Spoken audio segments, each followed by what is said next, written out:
Buenas tardes para todos, bienvenidos a la clase número 7 de Introducción a la Aerotermodinámica y Propulsión Espacial. Vale, el día de hoy vamos a hablar sobre análisis diferencial de fluidos y vamos a trabajar un poquito de matemáticas.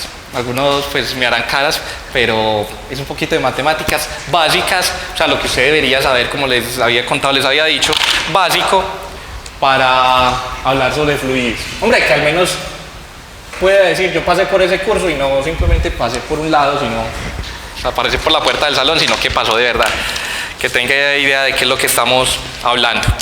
Entonces hablaremos el día de hoy sobre análisis diferencial de fluidos, análisis diferencial de fluidos. Y la segunda parte son los ejemplos. ¿Listo? Porque llegaremos el día de hoy hasta Navier-Stokes, que es muy bacano. And examples. And some examples, right? Bueno, muy bien. Aquí es donde empieza entonces. Please fasten your seat belts. Eso sí, abróchenselos, por favor. Por favor, suban la persiana de la ventanilla. La ventanilla totalmente abierta, las sillas completamente inclinadas, su cinturón de seguridad completamente abrochado y la mesa de enfrente totalmente vertical. ¿Listo? Ok. Pilas pues, muchachos. Primero, vamos entonces a hablar de la conservación de la masa. Pues primera parte, análisis diferencial de fluidos. Análisis diferencial de fluidos. ¿Qué significa análisis diferencial de fluidos? Primero, ¿qué es un análisis? What does analysis mean? What does analysis mean? And differential analysis. Ok, primero, quiere decir un estudio diferencial. Cuando hablamos de diferencial, nos referimos a, gracias, muy bien, análisis que tiene que ver con derivadas, algunas parciales, algunas totales, bla, bla, bla, bla, bla, pero que son obviamente parte de las matemáticas. Entonces, en ese análisis diferencial de fluidos, habíamos hablado de la ¿qué? De la conservación de la masa, de la conservación del ¿qué? Momento lineal total y de la conservación de la energía. ¿Qué o a qué hacía alusión la conservación de la masa? ¿A qué tipo de expresión matemática? O ecuación, ¿cómo la llamamos? ¿Cómo se llama? ¿Cómo se denomina? ¿Ecuación de qué? Ecuación de continuidad. ¿Esta era ecuación de qué? Bernoulli. Y esta se va a llamar la ecuación de Cauchy. O Cauchy, how do you pronounce? How do you say it? Cauchy. Cauchy. Ich spreche Deutsch nicht. Ok. Pero bueno, si no, en realidad era de otro lado. Je ne sais pas. Ok. Perfecto. Listo, muy bien. Ahora, al hablar de análisis diferencial de fluidos, nos basamos principalmente en la conservación de la masa y en aquello que llamamos la segunda ley de Newton. Ay, entonces, ¿el resto para qué sirve? El resto, recuerde que entre segunda ley de Newton y conservación del momento lineal hay una relación. ¿Cuál era? Que la sumatoria de fuerzas es ¿qué? La variación del momento lineal respecto al tiempo. Y esta, que si quiere se utiliza, pero no haremos uso de ella todavía en el curso. Muy bien. Ese análisis diferencial permite en cada punto del flujo solucionar los detalles del flujo en todas partes. Y ese es un detalle importante. Permite en cada parte del flujo,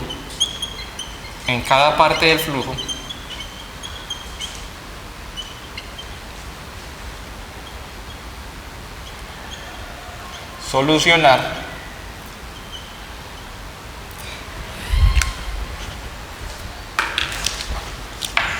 los detalles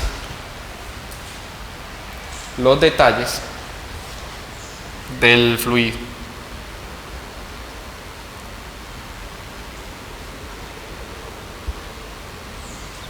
¿Cuáles son los detalles? ¿O a qué se refieren los detalles? ¿La qué? La presión, la densidad. No sé, ¿qué otra? La masa, la viscosidad, la velocidad, bla, bla, bla, bla, bla. Las propiedades del fluido normales. Con lo que es el análisis de fluidos, diferencial de fluidos. ¿Con qué ecuación? Con las dos ecuaciones principales, que serían la ecuación de conservación de la masa y la segunda ley de Newton. ¿Listo? Que obviamente la segunda ley de Newton va a tener en cuenta la conservación del momento lineal, porque de ahí se deriva, y si usted le agrega transferencia de energía en forma de calor o de trabajo, sería la conservación de la energía. ¿Listo? Vamos a tomar nota de lo siguiente, esto sí es importante, así que lo voy a escribir como aparece el volumen de control. El volumen de control, ¿cuándo es útil? Es útil cuando les interesa, cuando nos interesa las características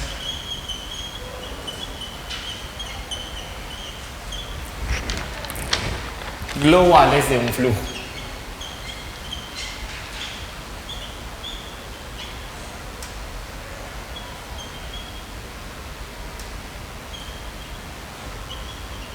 Cuando interesan las características globales de un flujo. ¿Qué quiere decir eso? Pues hombre, por ejemplo, que a usted le interese, ¿cómo se llama esto? ¿Razón de qué? Gracias. Razón de flujo de masa. ¿Hacia dónde? Hacia adentro o hacia afuera de un volumen de control. M punto, M punto. Cualquiera de las dos. O que de pronto usted diga, hombre, ese volumen de control está sometido a lo que le llaman fuerzas 1, fuerza 2, fuerza 3, fuerza lo que quiera. Entonces, cuando interesen también las fuerzas, para eso es el volumen de control. Y ojo con esto, el volumen de control se trata como una caja negra. ¿Qué es una caja negra? ¿Alguien tiene por ahí una caja negra? Pues Juanes tenía la camisa negra, igual que algunos de ustedes, igual que yo, ¿cierto? Pero una caja negra, ¿qué es?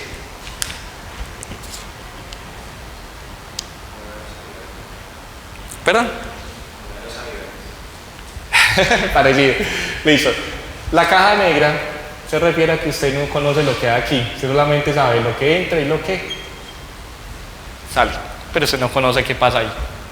Esa es la idea.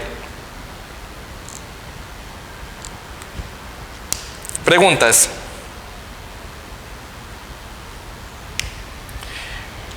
¿Dudas? ¿Ninguna? Ok, muy bien. Entonces ahí es donde podemos decir que el análisis diferencial del que estamos hablando, como les decía, tenía que ver con ecuaciones que tenían que ver con derivadas. Por ende, entonces, esas son las que llaman las EDO. ¿Qué son las EDO?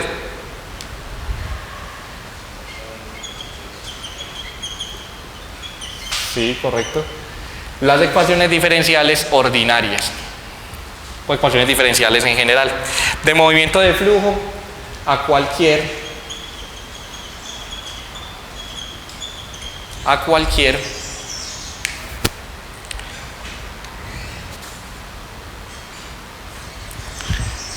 y cada uno de los puntos de un flujo.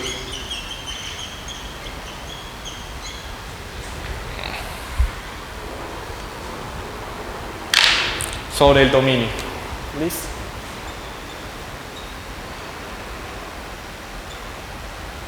Sobre el dominio del flujo. Eso es información general, cosas que usted en teoría debería tener en cuenta. ¿Listo? Voy a hacer un dibujito Para eso necesito entonces que terminemos de tomar nota, porfa, para que más o menos interpretemos qué quiere decir todo lo que acabamos de decir.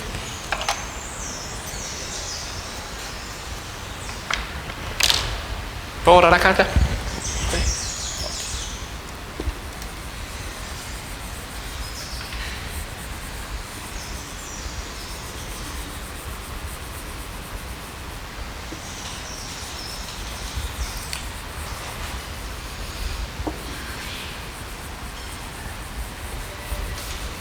Ok, suponga entonces que usted...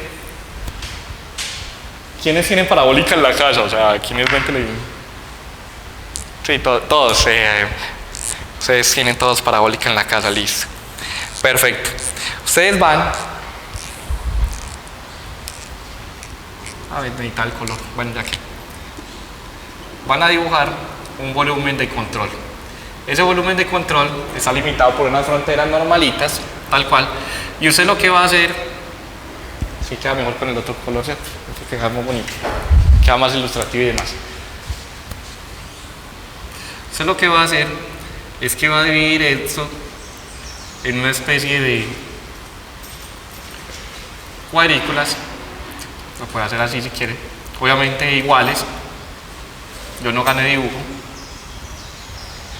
Vengo de una charla en dibujo precisamente, pero no gané dibujo, así que era muy bacano observar cómo la gente dibujaba bien, cómo trabajaba bastante bien. Y cada uno de estos cuadritos tiene un tamaño, una longitud L. ¿Qué pasa ahí? Hay un proceso, y en ese proceso usted a cada una de esas longitudes las hace cada vez más pequeñas. Ese es un volumen de control, y en ese volumen de control le está pasando un flujo. Si quieres se lo dibujo. Vamos a dibujarlo así, tal cual. Yo tengo acá un flujo cualquiera, de cualquier fluido, y tomo ese como mi volumen de control.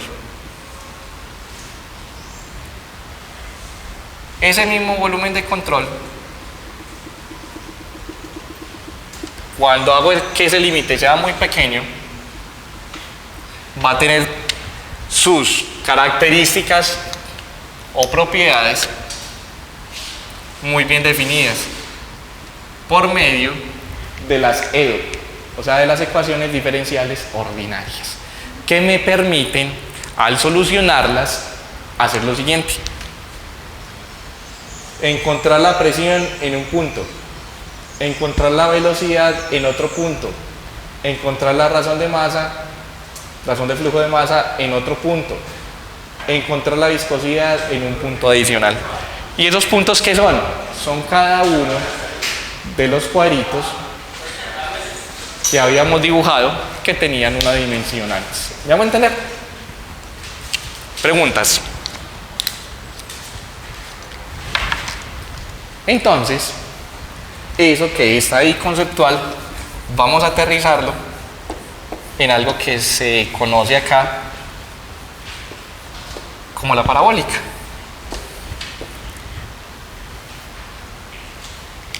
Suponga que usted tiene una antena de la siguiente manera.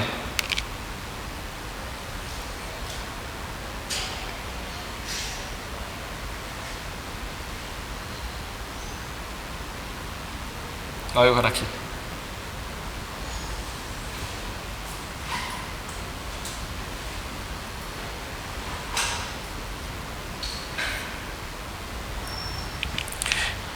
Que esa es una antena satelital te cambia la vida, ¿listo? Ok, listo, perfecto. Muy bien. Sí, en serio, de hecho me la cambio. Todavía estamos peleando. Mentira, no, está bien. Suponga que usted la ve de lado de la siguiente manera. Y en ese volumen de control que yo encerré ahí, que es este, hay un flujo de aire normalito, porque estas antenas por lo general están hechas para ciertos lugares, o sea, para los exteriores, para los lugares de afuera de la casa. Y afuera de la casa siempre hay aire, ¿o no? Pues si alguien vive donde no haya aire, pues me cuenta, me avisa. Entonces el aire pasa por aquí y las líneas de corriente serían como de este estilo.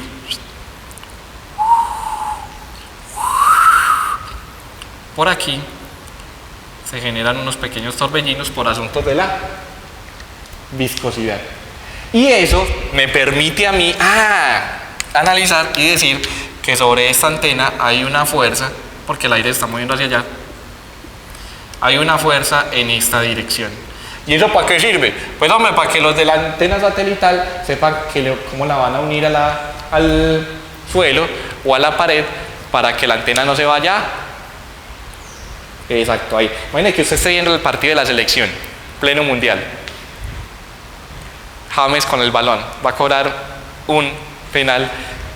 Quedan 30 segundos en un partido contra Brasil en semifinales. Obviamente eso no existe, pero supongamos que sí existe. Perfecto. Entonces va a cobrar el penalti y preciso en un ventarrón le tumba a usted la antena y hasta ahí llega. ¿Por qué? Porque no la aseguró correctamente. Entonces esas son cosas que usted debería analizar, que debería saber. Eso que acabo de mostrar ahí es precisamente lo que hace el análisis diferencial de fluidos por medio de las ecuaciones diferenciales ordinarias. Preguntas. ¿Dudas hasta ahí? Que eso es lo que viene a continuación. Toda esta es la introducción de lo que acabamos de decir, de lo que acabamos de hablar.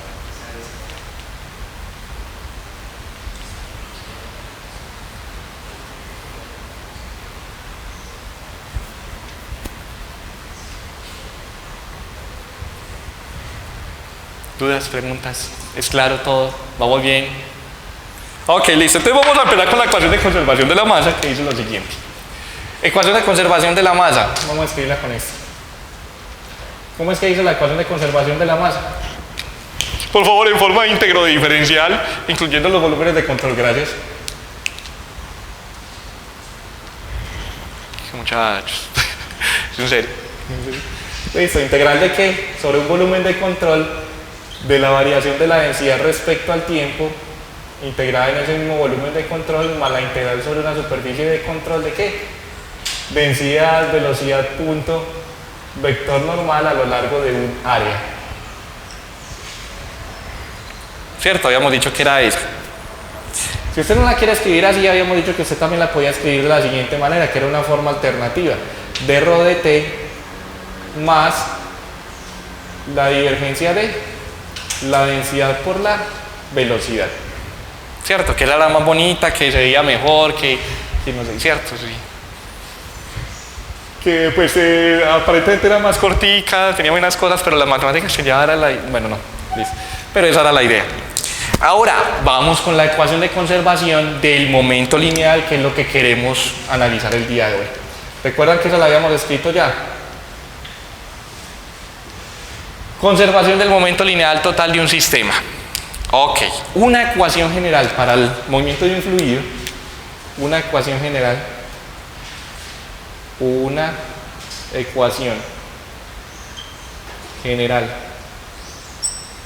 para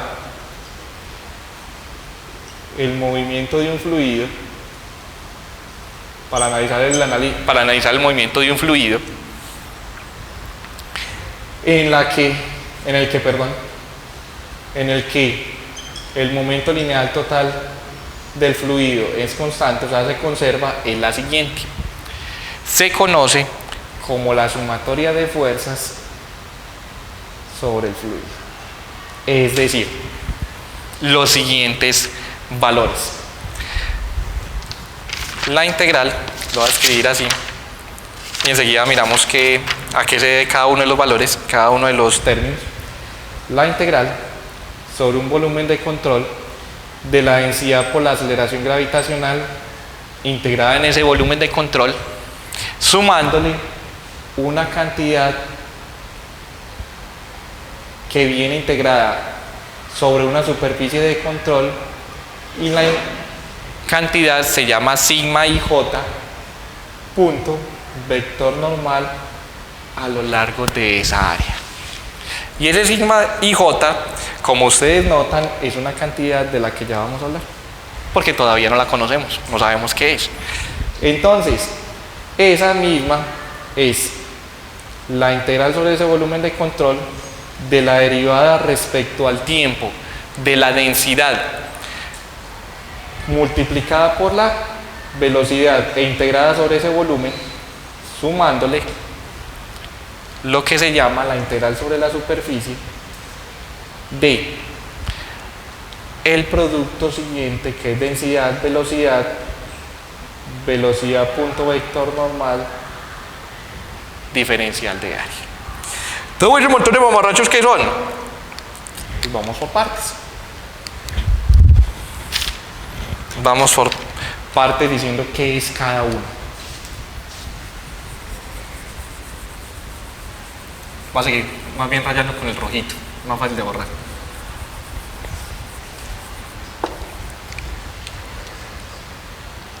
Lo siguiente, sigma y j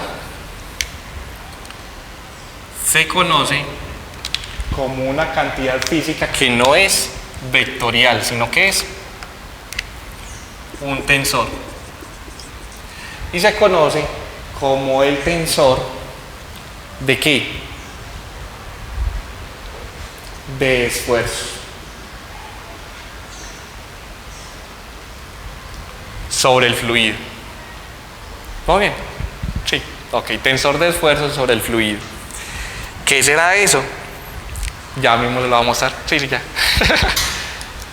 No, es que si le tomas fotos sin presencia del docente no tiene sentido. Yo tengo que... Sí, ya, hágale, tome foto pues. Sí, si no está el docente no tiene sentido. No tiene validez la foto. Muy bien, muy bien. ¿Qué es el tensor de esfuerzos? El tensor de esfuerzos es similar al tensor de esfuerzos tangenciales. ¿Lo recuerdan? El shear stress, tau y j. Es similar, pero este es sigma y j. Tau, sigma, pues la... No, es diferente. Es diferente porque contiene las siguientes cantidades. Vamos a hacer un dibujo acá. Voy a utilizar varios colores. Bueno, estos dos nomás, obviamente. Y es, suponga que usted tiene un cubo normalito, como todos los cubos, pues, que puede dibujar.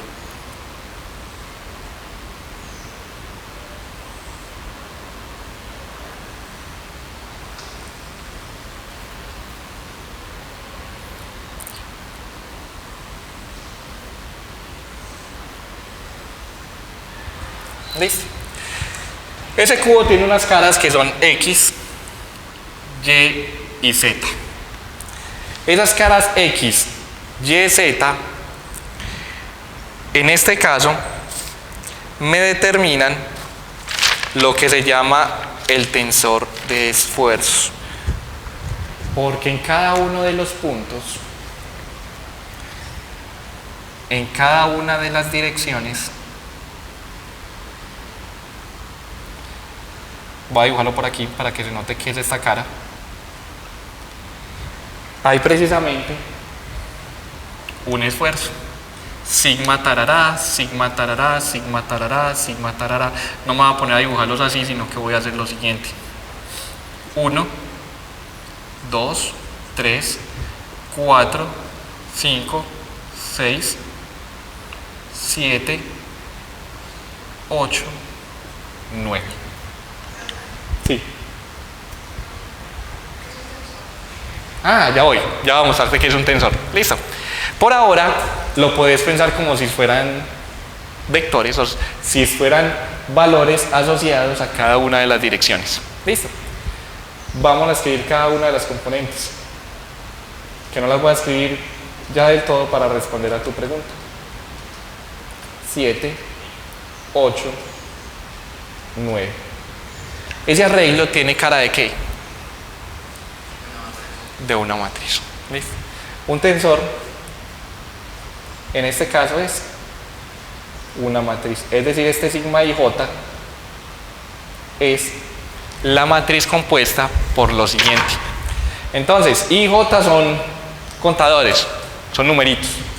Entonces, si voy a escribirlo aquí. Si I vale 1 y j vale 1, pero en coordenadas en el plano cartesiano de x y z no tenemos 1 y 1, sino que tenemos ¿qué ejes? X y X, ¿cierto?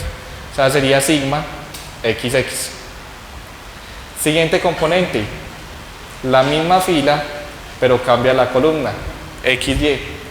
Siguiente componente, la misma fila, cambia la columna, XZ.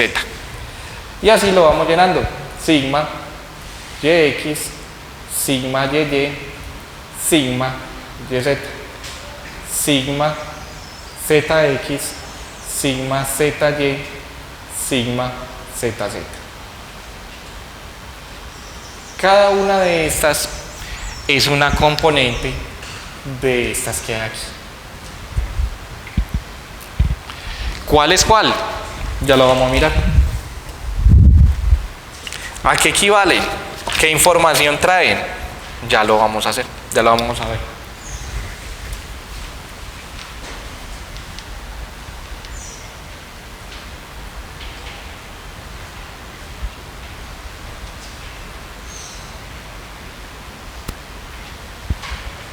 Un vector es un tensor de rango ¿qué? 1. Una matriz sería un tensor de rango 2, ¿cierto? El escalar es el que es 0, ¿cierto? Exacto. Exacto, el vector 1. Sí, exacto. Y la matriz sería 2. Listo. Rango 2. Ahora, ¿esto qué indica? Indica lo siguiente. Cada uno de estos esfuerzos es una componente de la matriz. La matriz resume todos los esfuerzos que usted puede generar en un sólido. Y un sólido, similar a un fluido, tiene esfuerzos en una dirección, en otra y en otra. O sea, tiene esfuerzos en las 3 direcciones, tanto en la vertical, en la profundidad y en la horizontal. ¿Por qué? Recuerden que esto puede tratarse como lo siguiente. ¿Qué pasa si usted le ejerce una fuerza al cubo sobre la cara superior? ¿Qué hace él? Se comienza a deformar. ¿Y cómo se deforma? Pasa de estar en esta posición a estar en una posición del siguiente estilo. Inclinada, ¿cierto? Si usted le ejerce una fuerza por acá, es una fuerza normal. ¿Qué hace el cubito? Se achata. Si usted le ejerce la fuerza en el otro sentido, se expande, se alarga. Si le ejerce esta otra fuerza en esta dirección, se deforma en la otra dirección. Y si usted le ejerce una fuerza hacia acá, él se deforma hacia acá. Pero eso si fuera un sólido. Recuerden que hay una relación entre sólidos y líquidos. Por ahí iniciamos el curso, ¿se acuerdan? Lo tienen en mente. Para que eso se asocie con el mismo análisis de fluidos. Básicamente, analizar los fluidos es tomar lo que había de sólidos y llamarlos sólidos deformables que además fluyen. Es una parte de la física que tiene que ver con toda la parte de sólidos, pero se le agrega las otras ecuaciones que son estas más bacanas, más interesantes. Yo tengo que saber, hombre, pues sí, pues, o sea, básicamente sí. Cada una de esas componentes, ¿qué es? Entonces empezamos a caracterizarla. Sigma XX, sigma YY, sigma ZZ son componentes que constituyen los esfuerzos relacionados con la presión y la viscosidad.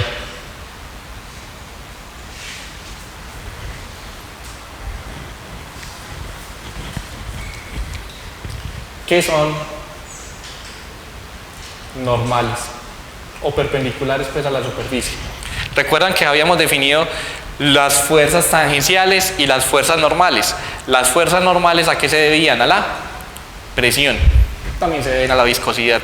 Y las fuerzas tangenciales, que son el resto de las componentes, sigma XY, sigma XZ y así sucesivamente, bueno, YZ para que lo cambie. Todas las otras son esfuerzos relacionados con la viscosidad y solo son esfuerzos tangenciales o lo que habíamos llamado shear stress. ¿Vamos bien? ¿Me siguen? Valentina. Sí, mejor. Más claro. No, falta todavía. Sí, claro, porque falta definir cada una de las componentes. ¿Más dudas? Pues es en cuanto a la definición, siempre un tensor va a ser dependiente del rango. Un escalar, un vector o una matriz. O tensor de rango tarara n. Y así sucesivamente. Lo que pasa es que cada uno de esos, básicamente lo que hacemos es asociarlo a algo que ya conocemos. Listo. Es eso. Por eso estos llevan dos componentes. Por eso llevan dos componentes. Es más, esas dos componentes nos dan información de lo que queríamos. ¿Y qué es eso? Lo siguiente. Sigma y J es un esfuerzo por unidad de es un esfuerzo, o sea que es lo que habíamos definido con la palabra esfuerzo. ¿Qué era? Busquemos por ahí el cuaderno al comienzo, desempolven las notas. ¿Qué era un esfuerzo?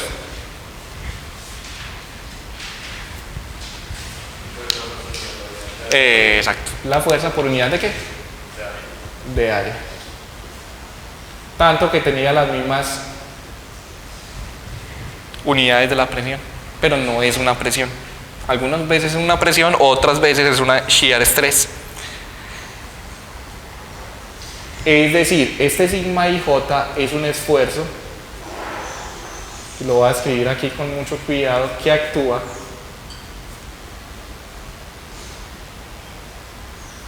sobre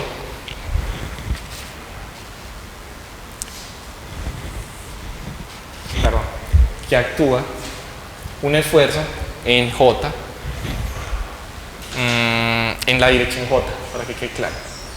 En la dirección J, bueno, no J el vector unitario, sino el contador J, que actúa sobre una cara cuya normal está en I. Por eso lo tenía que escribir tal cual. Sobre una cara cuya normal está en I. Ojo que no es el vector unitario, es el contador I. Listo. Ahora, Valentina, otra de las cosas, ¿cómo funciona la álgebra tensorial? Eso ya sí hace parte de matemáticas. Aquí simplemente pues hacemos la analogía con lo que conocemos para poder trabajar con ella, ¿vale? Pero podemos hacer un capítulo especial del curso, si quieres, hablando de cómo funciona la álgebra tensorial, los tensores y demás. Muy bonito, muy bacano. De acuerdo a eso, quiero, o me gustaría más bien, que cada uno de ustedes me escriba cada una de estas componentes con esa notación.